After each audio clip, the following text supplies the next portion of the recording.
That night, around 1 a.m., I was heading back home when my wife called, and we ended up arguing. I pulled over out of habit to catch a smoke when I heard someone crying.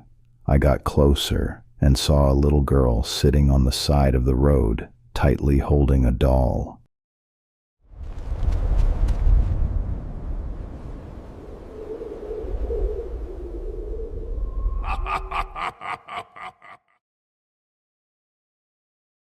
My name's Lance. I was 34 when this happened, and at the time, I was working as an account manager for a small logistics company. Nothing too exciting, mostly dealing with clients, answering emails, fixing problems that somehow always became my problem by the end of the day. It paid decent enough, though. Michelle worked too, so between the two of us, we were doing okay. Michelle's my wife. We'd been married for about 6 years at that point, and we actually knew each other for almost 3 years before we got married. And look, I'm not gonna sit here and tell you we had some terrible marriage, because we didn't. We had a lot of good years together. We traveled whenever we could afford it. We'd go out on weekends, stay up late watching movies, order way too much food, and then complain the next morning about how much money we'd wasted. Just normal married couple stuff. But we had our bad days too, and around the time this happened, we'd been having more of those than usual. I don't know exactly when it started, maybe a few months before, maybe longer than that. It was just little things at first. Money, stuff around the house, me working late, her feeling like I wasn't helping enough, me feeling like no matter what I did, there was always something else I should have done. And once you start arguing over little things, somehow every old argument starts finding its way back into the new one. You know how that goes. One thing Michelle really hated was when I'd go out with my friends and lose track of time. These were guys I'd known since college. We didn't get together every week or anything like that, but every once in a while we'd meet up, grab something to eat, hang out for a few hours. And yeah, I'll admit it. Sometimes I'd tell Michelle I'd be home by 11, and 11 would turn into midnight. Then midnight would turn into 12:30. I wasn't out doing anything crazy. I'd just get caught up talking and forget to check the time. Michelle didn't see it that way. To her, it was another example of me not taking things seriously enough, and from my side, I felt like I should be able to spend a few hours with my friends without getting interrogated about it. Looking back, we were probably both making things harder than they needed to be. But that's where things were between us when this happened. And before I get into that night, I'll just say this. I've tried to make sense of what happened more times than I can count. I still can't. Anyway, it was a little after midnight, and I was driving home after meeting those same friends. I'd told Michelle I'd probably be back around 11:30. Obviously, that didn't happen. I think it was somewhere around 12:40 when my phone rang. It was connected to the car, so I saw Michelle's name come up on the screen. I already knew what the call was going to be about. I answered anyway. "Hey, where are you?" "I'm driving. I'm on my way home." "You said that an hour ago." "No, I said I'd probably be home around 11:30. "Lance, it's almost 1 in the morning. I know what time it is. Apparently you don't." And there it was, that tone. And I know how that sounds. I'm sure she would say I had a tone too. She probably wouldn't be wrong. I told her I'd lost track of time and that I was already driving home, so there wasn't really anything else I could do about it. She said that wasn't the point. Then she goes, "I'm just sick of having to keep track of everything, Lance. The bills, groceries, stuff around the house, plans we've made, and now apparently I gotta keep track of where you are too. Like I don't have anything better to do." That pissed me off. Wait, what do you mean, everything? You think you're the only one taking care of this stuff? I don't pay bills. I don't do anything around the house. I didn't say you don't do anything. That's pretty much what you just said. No, what I said is I'm always the one who has to think about it first. If something needs to get done, I have to remind you. That's bullshit. Is it? Yeah, it is. And that's when money got dragged into it. She said she'd been putting more into the house lately, and I was still going out spending money like we didn't have anything to worry about. I told her I'd paid my share of everything that month. She said, "That's not what I'm talking about, Lance." So what are you talking about? I'm talking about responsibility. Oh, come on. No, you always do this. Every time I bring something up, you act like I'm attacking you. Because you're calling me at 1 a.m. to lecture me while I'm driving.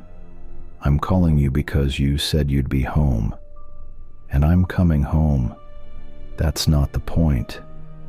I remember gripping the steering wheel a little harder. We went back and forth for another couple minutes, and eventually I just said, "You know what? I'm not doing this while I'm driving." She said, "Of course you're not." And I hung up. Yeah. Probably not my finest moment, but I was pissed. And whenever I got like that, especially if I was behind the wheel, I had this habit of pulling over somewhere for 5 or 10 minutes. I'd done it plenty of times before, sometimes after an argument, sometimes after a shitty day at work. I'd park somewhere, get out, smoke a cigarette, clear my head, and then keep going. It was better than driving around angry. So that's what I did. I wasn't on some creepy back road in the middle of nowhere or anything. It was an older residential area on the outskirts of town. There were houses around, just not many right where I'd stopped. Most of them sat farther back from the road, and at that hour, pretty much every window was dark. There weren't many streetlights either, maybe one every couple hundred feet. I found a wide spot along the side of the road, pulled over, and put the car in park. For a few seconds I just sat there. My phone was still sitting in the cup holder. I remember looking at it and thinking Michelle was probably gonna call me right back. She didn't. I wasn't sure if that made me feel better or worse, so I grabbed my cigarettes, opened the door, and stepped outside. It was quiet, not completely silent. I could hear some bugs somewhere in the grass and a car way off in the distance. Other than that, nothing. I closed the door behind me, leaned against the side of the car, and lit a cigarette. At that point, all I wanted was 5 minutes to myself. I just stood there for a while, leaning against the side of my car and smoking. The road curved a little farther ahead of where I'd parked, and there was this line of trees and overgrown hedges running along one side of it. On the other side were a few older houses, but they were pretty spread out. Nobody was outside. No porch lights, no people walking around. Nothing came down the road while I was standing there. Honestly, I wasn't even thinking about where I'd stopped. I was still thinking about Michelle. There were times back then when I'd get so fed up with all the arguing that I'd think, man, I can't keep doing this shit. Not necessarily divorce or anything like that. Just that feeling you get when you're pissed off and everything suddenly feels 10 times worse than it actually is. Then I'd calm down and realize I was being impulsive, because underneath all the fighting and all the stupid arguments, I still loved her. A lot. I cared about her. I cared about our marriage. And I knew she cared about me too. We were just going through a shitty period where neither one of us seemed to know how to talk to the other without eventually getting annoyed. So I'm standing there thinking about all this, trying to figure out what I'm gonna say when I get home. Do I apologize? Do I just go to bed and deal with it tomorrow? Do I wait for her to say something first? Stupid stuff like that. I was probably halfway through my cigarette when I heard something. It was faint. I looked up for a second, but I didn't really think much of it. Like I said, there were trees and bushes all around there. Could have been a cat, could have been some animal moving around. So I went back to my cigarette. Then I heard it again. This time it lasted a little longer. I actually paid attention. At first I still couldn't tell what it was. Then it came again, and that's when I thought, is somebody crying? I pushed myself off the car and looked down the road. Nothing. I looked toward the houses across from me. Everything was dark. Then I heard it again. It sounded like a kid, a little girl maybe. I remember just standing there for a couple seconds because it was almost 1 a.m. Why the hell would there be a kid outside? Hello? Nothing. I took another drag off my cigarette and started walking toward where I thought the sound was coming from. The road curved maybe 30 or 40 yards ahead, and there was this big old tree right around the bend with a thick hedge running behind it. As I got closer, the crying got clearer. There was definitely somebody there. Hey. Still nothing. I kept walking. Once I got past the tree, I finally saw her. There was a little girl sitting on the grass just off the side of the road. She had her knees pulled up close to her chest, her head down, and she was crying, and she had something clutched against her. At first, I couldn't really tell what it was. Then I got a little closer. It was a doll. The girl couldn't have been more than 7 or 8 years old. She had dark brown hair that came down just past her shoulders, and she was wearing this light-colored dress with a little cardigan over it. She had white socks on and these dark shoes with straps across the top. I don't know anything about women's clothes, let alone kids' clothes, but the whole thing just looked old. Not dirty, not worn out, just old-fashioned. And the doll she was holding looked even older. It was maybe 1.5 feet tall, with painted features, short brown hair, and this little cloth dress on it. The face was scratched up in a few places, and the clothes looked faded, like she'd had the thing forever. She was holding it tight against her chest with both arms. I walked a little closer, but I didn't want to scare her. "Hey, you okay?" She looked up at me. Her face was all red from crying. "What's wrong?" She wiped her nose with the sleeve of her cardigan but didn't say anything. I crouched down a few feet away from her. "Are you hurt?" She shook her head. "Okay, what's your name?" There was another pause. "Lisa." "Lisa, I'm Lance." She just looked at me. "Where are your parents?" "My mother is home." "Okay, where's home?" She pointed farther down the road. "That way." "How far?" "Not very far." I looked in the direction she was pointing, then back at her. "Why are you sitting out here by yourself?" She looked down at the doll. "I don't want to go home." "Why not?" "Because my mom's mad at me." "Okay." "She's always getting mad at me." The way she said it wasn't dramatic or anything. She just sounded like a pissed-off little kid. "What did she get mad about?" Lisa shrugged. "I didn't clean up when she told me to. That's it." She yelled at me. "So you ran away?" "I didn't run away." I almost smiled. "Okay, you walked away." She nodded. "Does your mom know where you are?" "No." "How long have you been out here?" Another shrug. "I don't know." I looked around again. There wasn't anybody else out there. No cars, no lights coming on in any of the houses.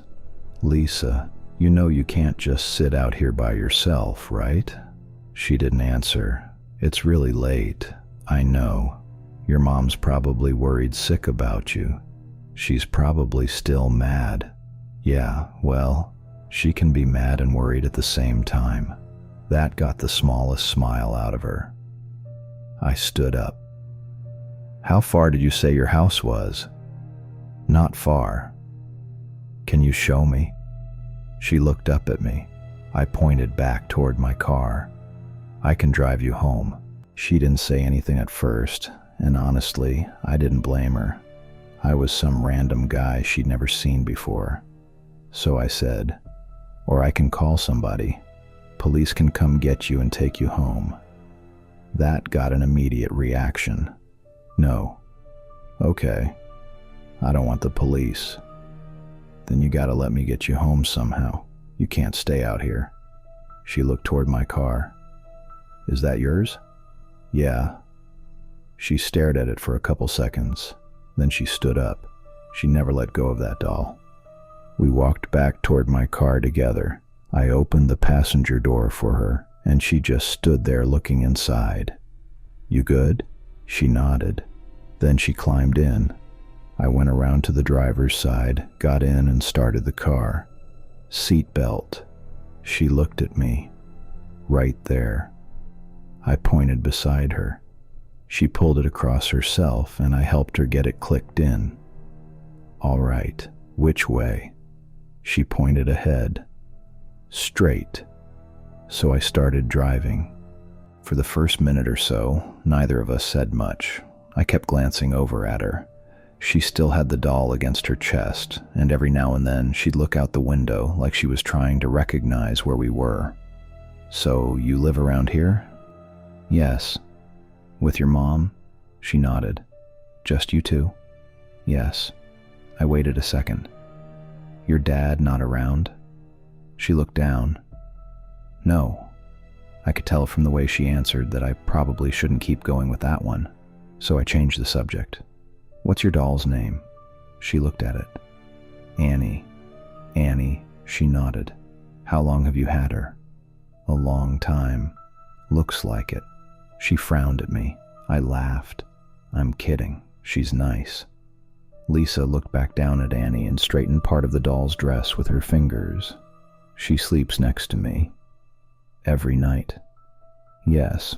"Well, at least you had somebody with you when you decided to take your little midnight walk." She looked at me. I smiled. She didn't. "Okay, tough crowd." She looked back out the window. A few seconds later, she said, "What's midnight?" I glanced over at her. "What?" "You said midnight walk." "Midnight, 12 o'clock. "Oh." That struck me as a little weird, but I figured maybe she just never heard somebody use it that way. "So, what do you usually do at home?" "Play." "With Annie?" "Sometimes." "What else?" "I draw." "That's cool." "And I help my mother." "With what?" "Things." I smiled. "Very specific." She looked at me like she didn't understand what I meant. I was starting to notice that happened a lot with her. I'd say something completely normal, and every now and then she'd give me this blank look. "So what? You don't have an iPad or something?" "What's that?" I looked over at her. "An iPad." She waited for me to explain. "You know, a tablet." "Nothing." I actually laughed a little. "You seriously don't know what an iPad is?" She shook her head. "Okay." I figured maybe her mom was one of those parents who didn't let their kids use electronics. Probably better for you anyway. Lisa was staring at the screen in the middle of my dashboard now. "What is that?" I followed her eyes. "The screen. What does it do?" A bunch of stuff." She leaned forward a little. "Like what?" "Music, maps, phone calls." "Your telephone is in there?" I laughed. "No, my phone's right here." I picked it up from the cup holder for a second and showed her. She stared at it. Not like a kid who wanted to play with my phone. More like she'd never seen one before. I put it back down. "You really don't get out much, do you?" She didn't answer. I glanced at her clothes again. The dress, the cardigan, those little shoes. Then I looked at the doll. "Can I ask you something?" She nodded. "Were you at some kind of costume thing tonight?"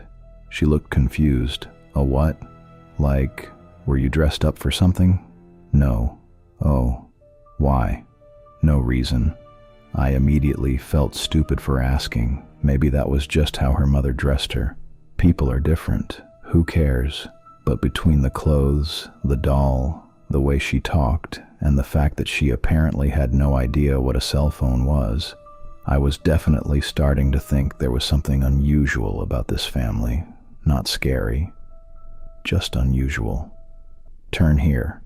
Lisa suddenly pointed toward a smaller street on the right. This one? Yes. I made the turn. The houses were older down there. Most of them had bigger yards, and there were these huge trees along both sides of the street.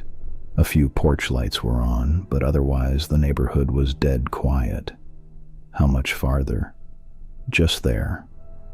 She pointed ahead. Which one? The house with the light. There was a house maybe halfway down the block with a porch light on. It was 2 stories, painted a light color, although it was hard to tell exactly what color in the dark. It looked older than most of the houses around it. That's yours? Yes. I pulled up along the curb. Lisa immediately reached for the door. Whoa, hang on. She stopped. I'm walking you up. You don't have to. Yeah, I kinda do. I shut the car off and got out. Lisa climbed out on her side. She was still holding Annie, at least that's how I remember it. We walked up the path together. The yard looked a little overgrown, but nothing crazy. The porch itself was clean, and there was a warm yellow light above the front door. Lisa went up the steps ahead of me. I remember thinking her mom was either going to be incredibly relieved to see her or incredibly pissed. Probably both. Lisa stood beside me while I knocked. We waited. A few seconds later, I heard movement inside. Then the lock turned. The door opened. A woman was standing there, and the first thing I remember thinking was, okay, now I know where Lisa gets the clothes. The woman looked like she was somewhere in her early 30s. She had dark hair, pulled back neatly, and she was wearing this pale blue dress that came down below her knees. It had a small collar and buttons running down the front, with a thin belt around her waist. Just like Lisa, there wasn't anything wrong with what she was wearing. It just looked old, really old. Before I could even say anything, she looked down and saw Lisa standing beside me. Oh my God. She immediately stepped outside. Lisa. She dropped down and wrapped both arms around her. Where have you been? Lisa didn't answer. Her mother pulled back and held her by the shoulders. I've been worried sick about you. You were mad at me. The woman closed her eyes for a second. Oh, sweetheart. She pulled her back into a hug. I'm sorry I yelled at you. I shouldn't have done that. But you can't just leave the house like that. Do you understand me? Lisa nodded against her shoulder. I was scared. I'm sorry. The whole thing honestly made me feel a little awkward standing there. This was obviously between them. After a few seconds, the woman stood up and finally looked at me. I'm sorry. Where did you find her? Not too far from here, maybe a few minutes up the road. She was by herself? Yeah, she was sitting off to the side of the road crying. The woman looked down at Lisa again. Lisa, I know. No, you don't know. You could have gotten hurt. Then she looked back at me. Thank you. Yeah, of course. No, really, thank you. I don't know what I would have done if something happened to her. It's okay, I was already driving through the area. She held out her hand. I'm Margaret. Lance. We shook hands. Would you like to come inside? Oh no, I'm good. I should probably get home. At least let me make you some coffee. Really, you don't have to. It's the least I can do. I smiled. I appreciate it, but my wife's already pissed at me for being late. Another half hour probably isn't gonna help. Margaret smiled a little. Then at least come in for a minute. I feel terrible leaving you standing out here after what you just did. I hesitated. Honestly, I probably would have just left, but I was still curious about the whole situation, and I wanted to make sure Lisa was actually okay. So I said, "Yeah, all right, just for a minute." Margaret stepped aside. "Come in." I followed them inside, and that's when the clothes started making a little more sense. The whole place looked old, not abandoned old, not dirty either. Actually, everything was really clean.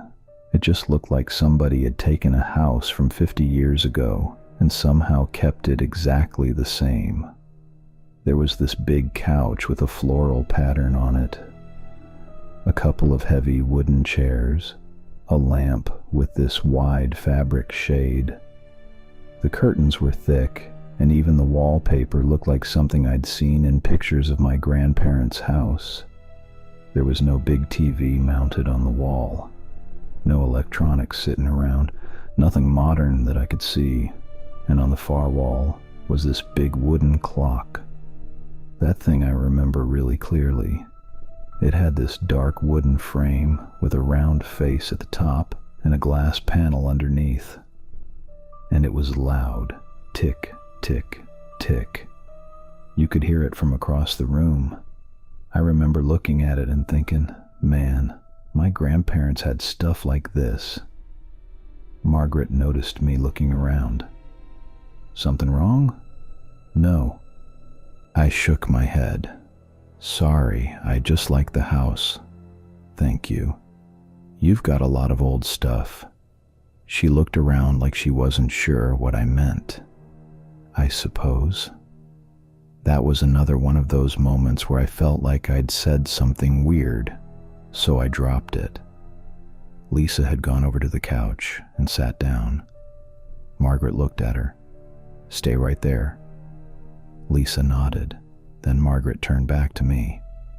I'm still trying to understand how she got that far.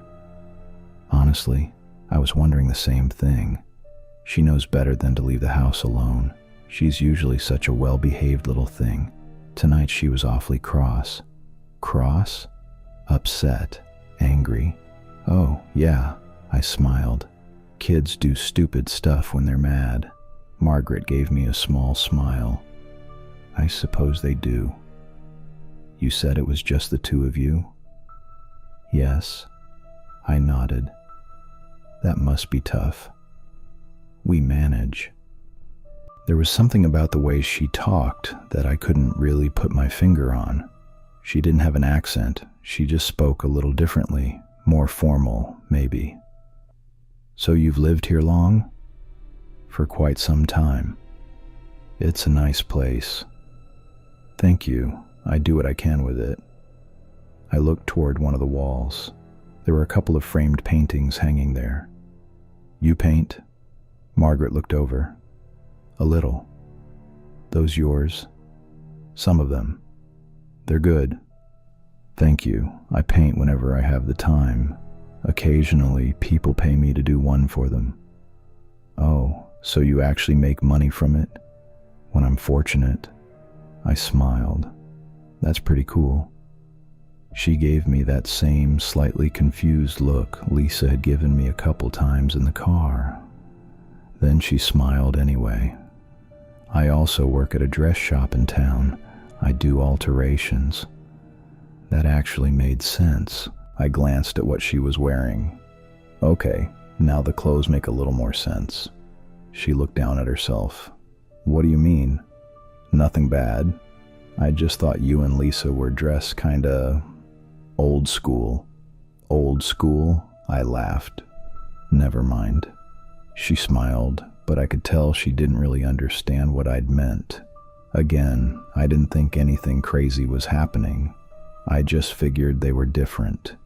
Maybe Margaret liked antiques. Maybe she liked old clothes. Maybe she didn't let Lisa use electronics. There are all kinds of people in the world. It wasn't really any of my business. I checked the time on my phone. I noticed Margaret staring at it, not just glancing at it either. She was looking at the screen like she was trying to figure out what I was holding.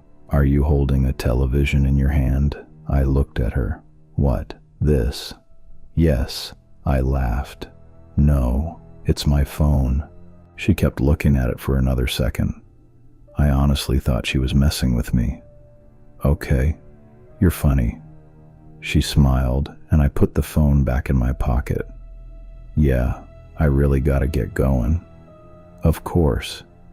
Margaret walked me back toward the door. Thank you again, Lance. No problem.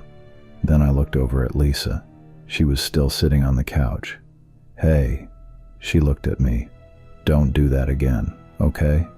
Lisa gave me a little smile. I won't. Good. Margaret opened the door for me. Drive safely. I will. I stepped outside and started walking back toward my car. And at that point, that's all I thought it was. A strange little house. A slightly unusual mother and daughter. Nothing more than that. By the time I finally got home, it was a little after 2 a.m. I sat in the driveway for a few seconds with the engine running and looked at the house. The downstairs lights were still on. Great. I already knew what that meant. Michelle was awake. Part of me had been hoping she'd just go to bed and we'd deal with everything in the morning. Apparently not. I shut the car off, grabbed my phone, and went inside. Michelle was sitting on the couch watching TV, or pretending to watch TV. The second I walked in, she looked over at me. You're finally home. Yeah. I closed the door behind me. You're still awake? She looked back at the TV. That's what you wanted, right? Stay out as long as you want, and hopefully I'll just go to sleep so you don't have to deal with me. Michelle, come on. What? Not tonight. She laughed. Of course, not tonight. I'm exhausted. Can we just talk about this tomorrow? You're exhausted? Yeah.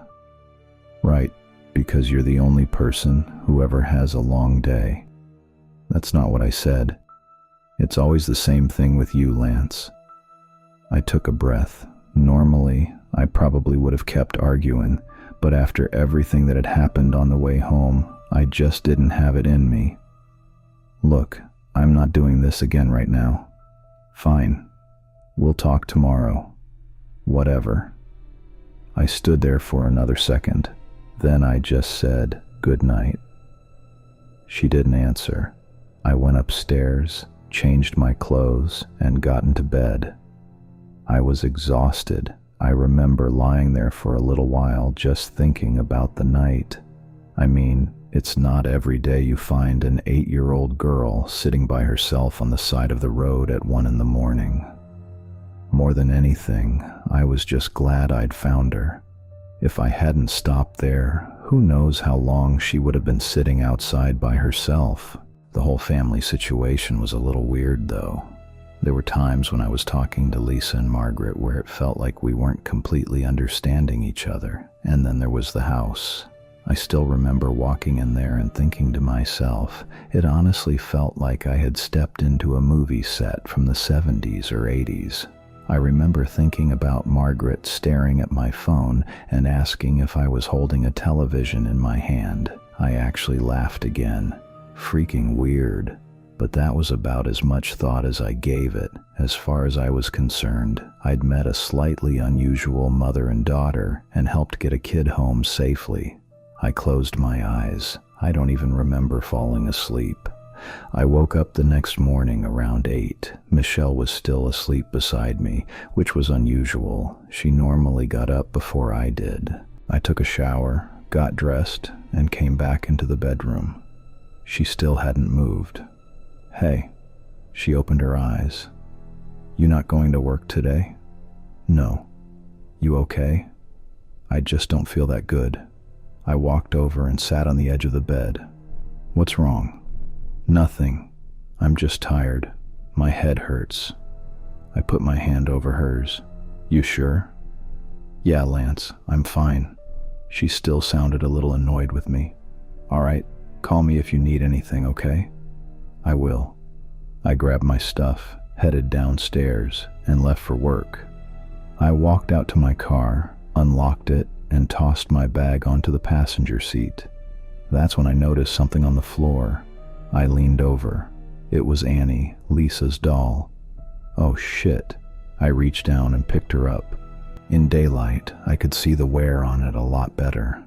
The faded clothes, the chipped paint, all of it made the thing look even older than I'd thought the night before. My first thought was that Lisa must have forgotten her in the car, but then I remembered walking up to the house with her. I could have sworn Lisa was still holding Annie. Actually, the more I thought about it, that was one of the things I remembered most about her. She barely let go of that doll the entire time I was with her. So how the hell did it end up on the floor of my car? I stood there for a few seconds trying to remember. Maybe I was wrong. Maybe she'd put it down before getting out and I just remembered it differently. Either way, it wasn't a big deal. I looked at Annie. Guess I gotta take you back to Lisa.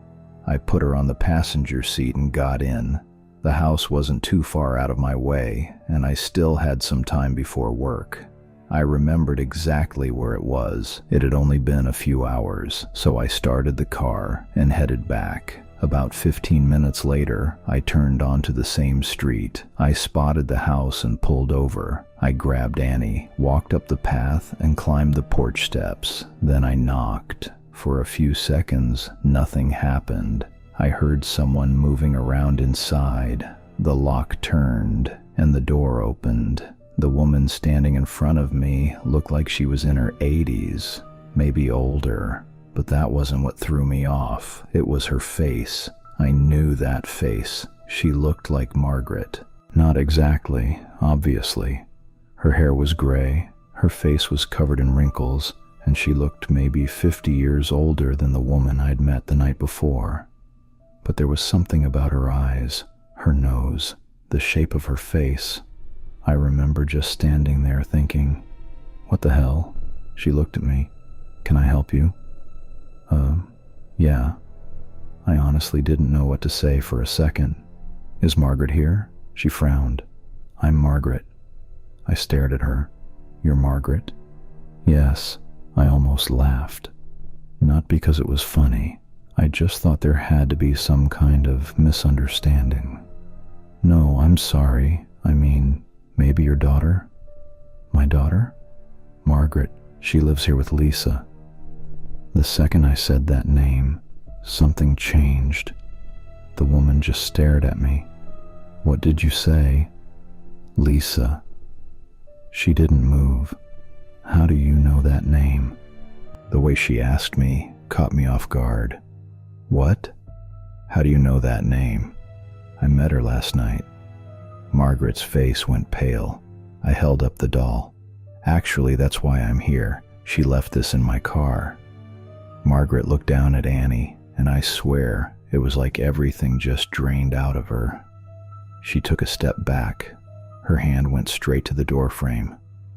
Where did you get that? My car. No. What? Where did you get that? I just told you. Lisa left it in my car last night. She kept staring at the doll. Then she looked at me, then back at the doll.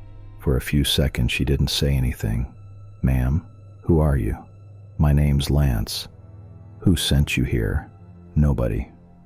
Is this some kind of joke? What? Are you playing some kind of joke on me? No. Then where did you get that? Now she was raising her voice. I told you. And I'm telling you that doesn't make any sense. Okay, well, I'm just as confused as you are. She shook her head. No, I don't know what you're trying to do. I'm not trying to do anything. Then leave. What? Get off my property. Ma'am, hold on. No. She started closing the door. Wait. I put my hand against it. Not hard, just enough to stop it for a second. I'm sorry, but I don't understand why you're freaking out. Take your hand off my door. I immediately did. Okay, sorry. She was still staring at me.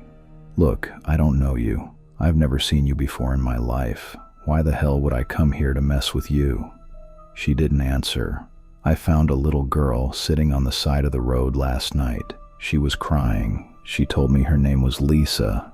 Margaret's expression changed again. She said she'd gotten into an argument with her mother and walked out of the house. Margaret was completely quiet now. She told me she lived a few minutes away, so I drove her home. No. Yes. That's not possible. I don't know what you mean by that. There's no Lisa here. Well, there was last night. No. And this is the house she brought me to. Margaret shook her head. You have the wrong house. No, I don't. You do. Ma'am, I was standing on this porch last night. She stared at me. I knocked on this door. Nothing. And a woman opened it. What woman? I hesitated. You. Her eyebrows pulled together. What? At least, I think it was you. She looked at me like I was insane. What are you talking about? The woman I met last night was named Margaret. I pointed toward her. And I swear to God, she looked like you. Margaret didn't say anything. Same face, same eyes, everything. I paused. She was just younger. How much younger? I don't know. 30, maybe early 30s. Margaret's face went still, and Lisa called her mom. She slowly shook her head. No. I'm telling you what happened. No, you're not. Why would I make this up? I don't know. She looked at Annie again. But I want you to leave. Okay. I held the doll out toward her. Then just take this. That's literally the only reason I came back. She didn't touch it. Please put that away.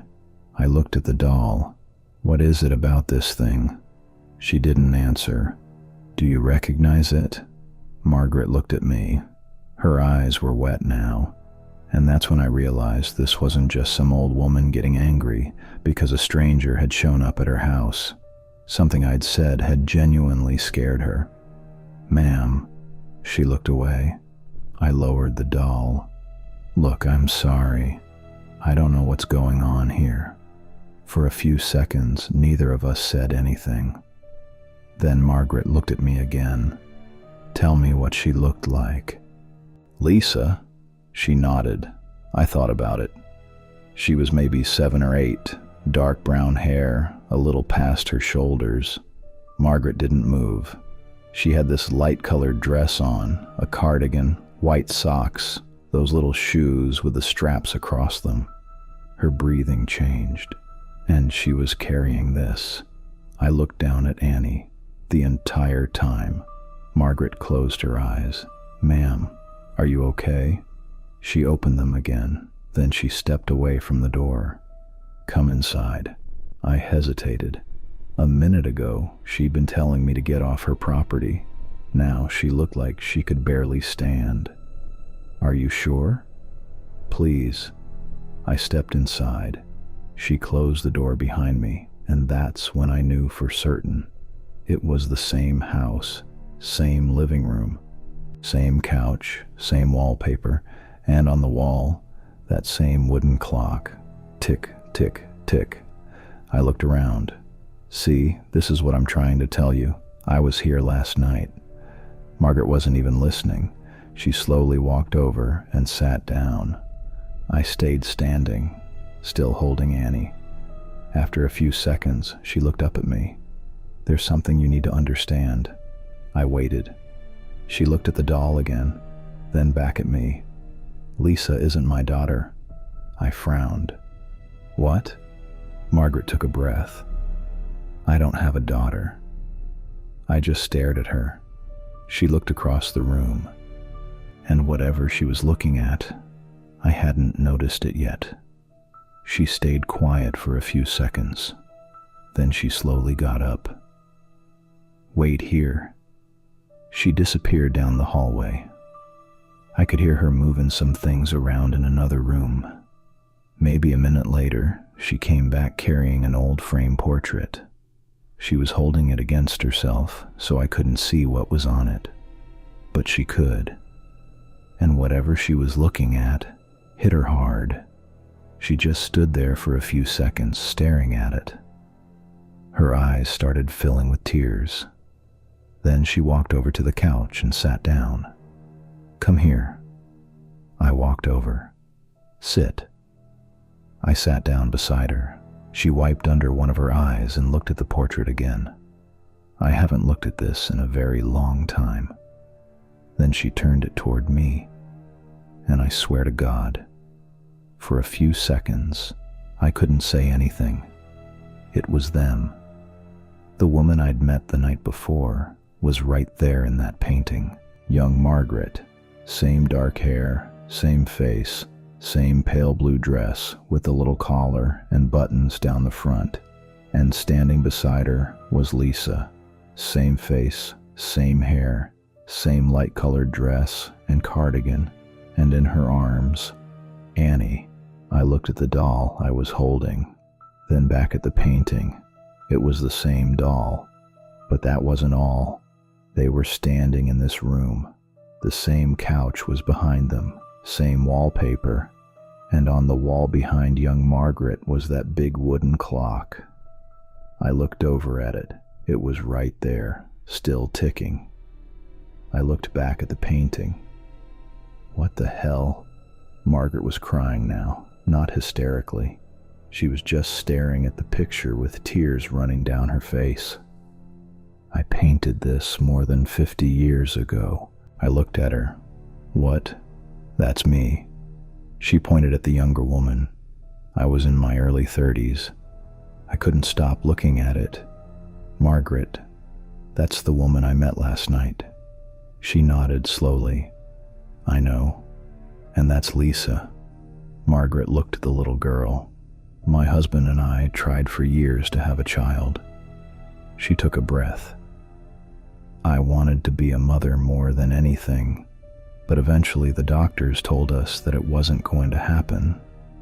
She wiped her face. "I always wanted a little girl." Her fingers moved gently over the frame, and somewhere along the way, I started imagining her. I didn't say anything. I knew what I wanted her to look like. I imagined her hair, her face, the way she'd dress. I imagined what she'd be like.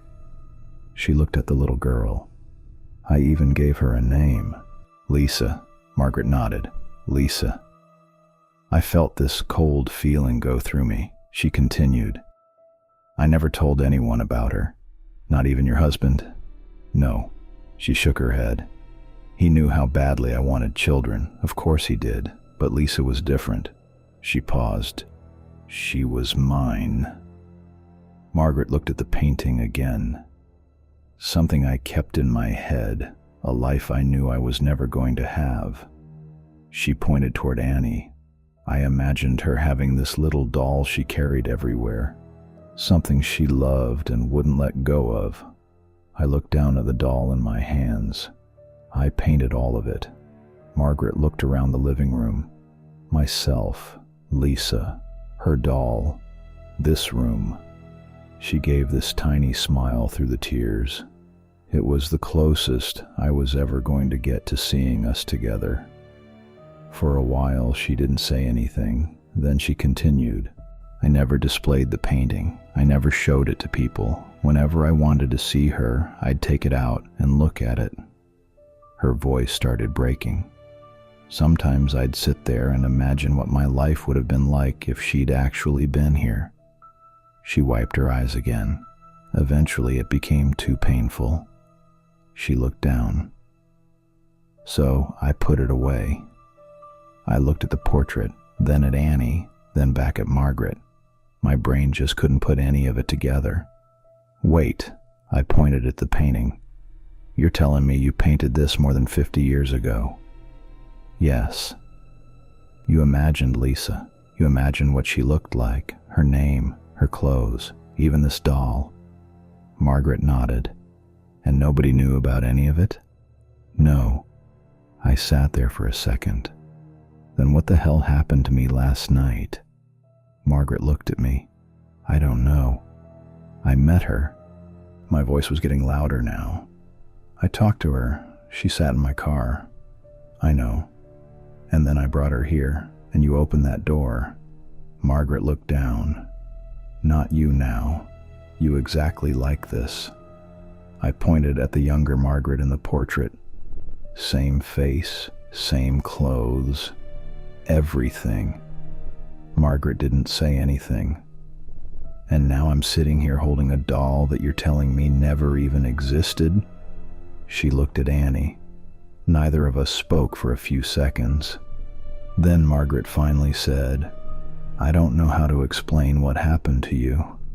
She looked back at the portrait. But everything you're describing, she paused, is right there. I leaned back against the couch. For a while, neither one of us said anything. We just sat there, an old woman looking at the daughter she'd imagined more than 50 years ago, and me trying to understand how I'd spent part of the previous night with her. I placed Annie on the coffee table in front of us. Eventually, Margaret took a deep breath. Son, I wish I could explain this to you. She looked at me, but I can't. I nodded. I'm just as confused as you are.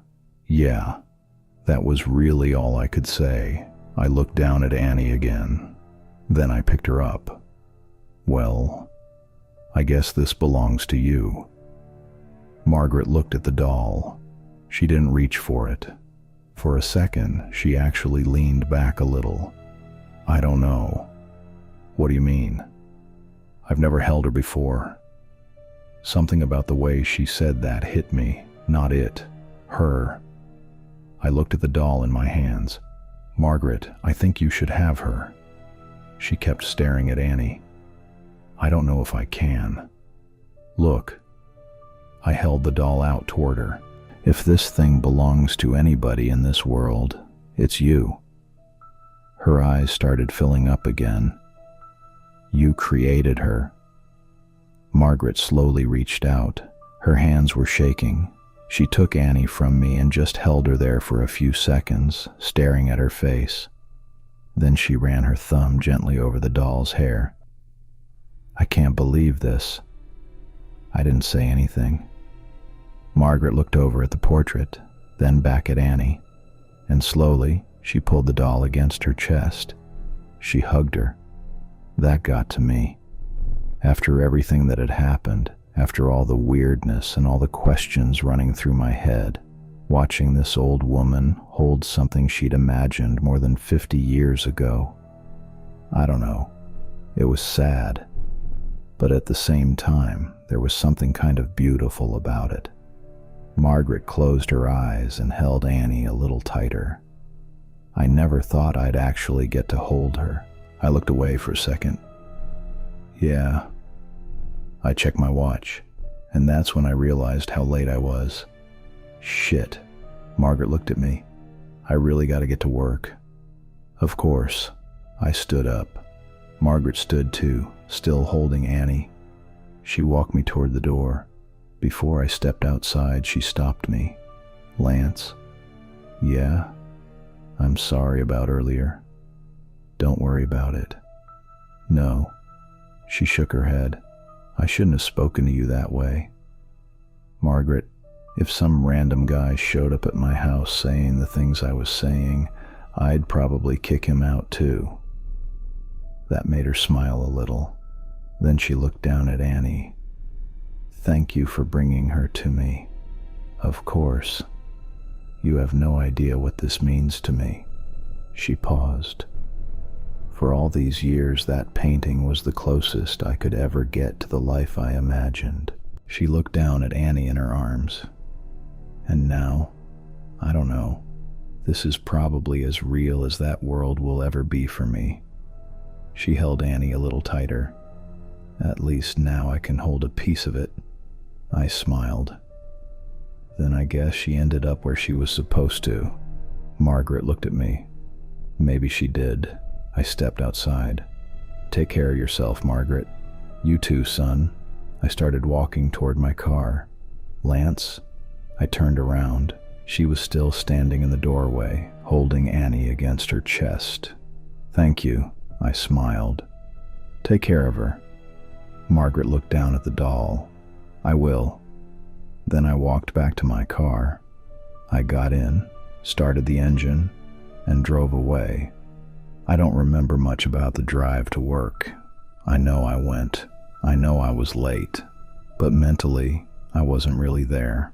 My mind kept going back to that house. Margaret sitting on that couch.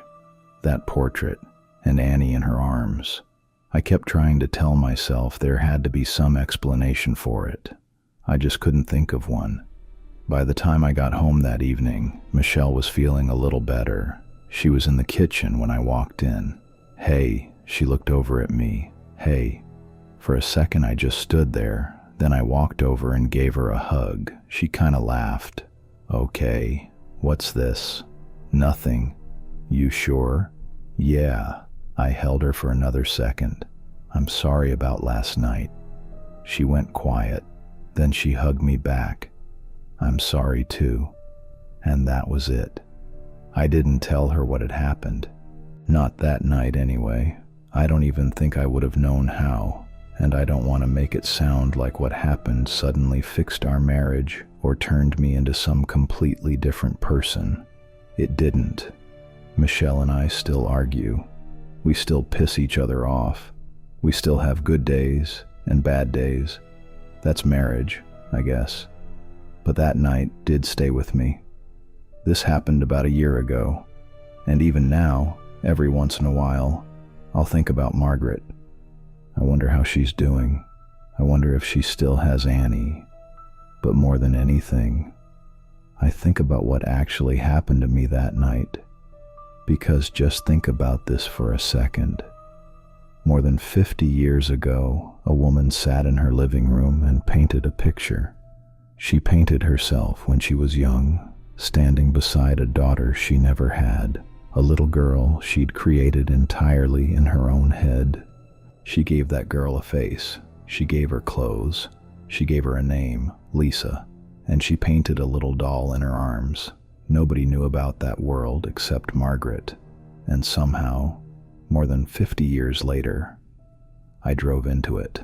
I met Lisa. I talked to her. She sat in my car. I took her home.